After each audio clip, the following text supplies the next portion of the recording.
Ya, bagaimana cara untuk menyadarkan ibu ana dari kebiasaan adat yang bertentangan dengan syariat, Ustaz ya. Subhanallah jemaah, berkaitan dengan adat, dengan tradisi. Islam itu melihat kepada tradisi dengan pandangan Al-Quran, Karim dan Sunnah. Tradisi-tradisi yang tidak haram, tradisi-tradisi yang tidak bertentangan dengan Al-Quran dan Sunnah diperbolehkan dalam Islam. Tapi kalau tradisi itu ternyata tradisi yang bertentangan dengan syariat, seperti sesajen-sesajen yang diberikan kepada selain Allah, tradisi menyembelih kerbau kemudian dilemparkan kepalanya ke laut. Antum melemparkan kepala kerbau ke laut mau ngasih makan ikan, atau karena ada keyakinan kalau antum nyembelih kerbau mau ngasih makan buaya, mau ngasih makan ikan, fadol, nggak ada masalah. Tapi yang terjadi bukan itu. Itu tradisi yang berasal dari sebuah keyakinan, kepercayaan. Bagaimana cara kita memberitahu orang tua kita dari tradisi tersebut? Ceritakan bagaimana Islam. Karena meninggalkan sebuah tradisi, Imam Syafi'i mengatakan bahwasanya tarkul adah adawah. Meninggalkan tradisi itu, meninggalkan kebiasaan itu menimbulkan permusuhan. Iya. Rasulullah SAW dimusuhin oleh orang di kampung. Sehingga orang yang masuk Islam itu dikatakan sobat murtad. Di masa itu, orang-orang sahabat-sahabat yang masuk Islam, Umar bin Khattab ketika masuk Islam, apa kata penduduk Mekah? Sobat, murtad, keluar dari ajaran nenek moyangnya. Dan kita tahu agama nenek moyang tradisi sebenarnya. Jadi kalau ditanya apa agama orang-orang musyrik, nggak ada. Mereka mungkin punya agama sebagian ajaran-ajaran Nabi Ibrahim alaihissalam, tapi agama nggak ada mereka. Yang ada tradisi.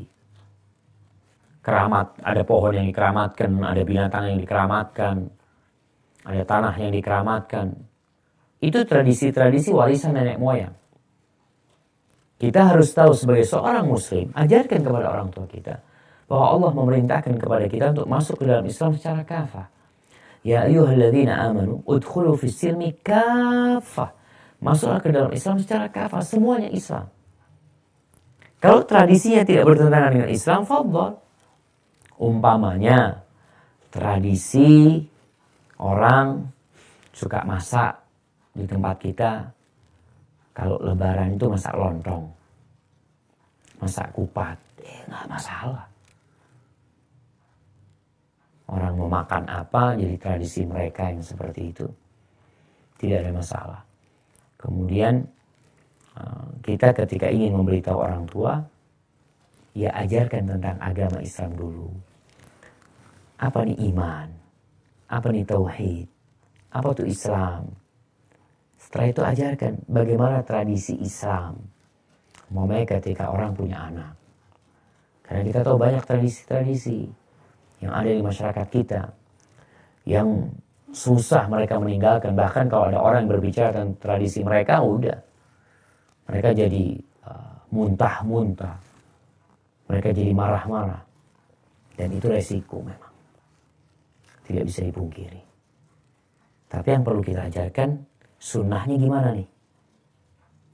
Tradisinya jangan dibicarain dulu. Sunnahnya nih, kalau orang lahiran, apa? Sunnah diakikoin. Potong kambing bukan potong ayam.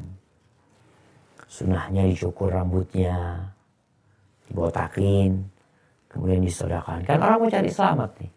Tradisi orang jahiliyah dulu, kalau habis potong kambing, darah itu ditaruh di bayinya. Itu bicara tradisi.